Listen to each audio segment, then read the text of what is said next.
ఇప్పుడే మా తమ్ముడు ఎండిపోయిన వరి పంట తీసుకొచ్చి ఈ ప్రభుత్వం వల్ల నీళ్లు లేని దాని వల్ల కరెంటు లేని దాని వల్ల నా పంట పూర్తిగా పోయింది, దిక్కులేని వాడైపోయాను ఒక రైతు బాధపడే సంఘటన. నేను ఈ విషయం కూడా మాట్లాడతాను. వేదావతి ప్రాజెక్టు పూర్తి చేసే బాధ్యత మాది. దీనివల్ల 8 టీఎంసీ నీళ్లు వస్తాయి.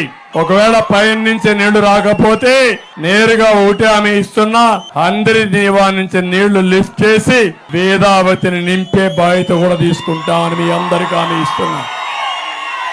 మీ చెరువులు నింపుతాను, మీకు నీటి సమస్య పరిష్కారం చేస్తాను. నీళ్లుంటే బంగారం అంటే పొలం ఉంది, అది దేవుడిచ్చిన వరం. దాన్ని సాధించే బాధ్యత మీ దగ్గర ఉండే బాధ్యత నాది. మీకు అండగా ఉంటానని మీకు హామీ ఇస్తున్నా.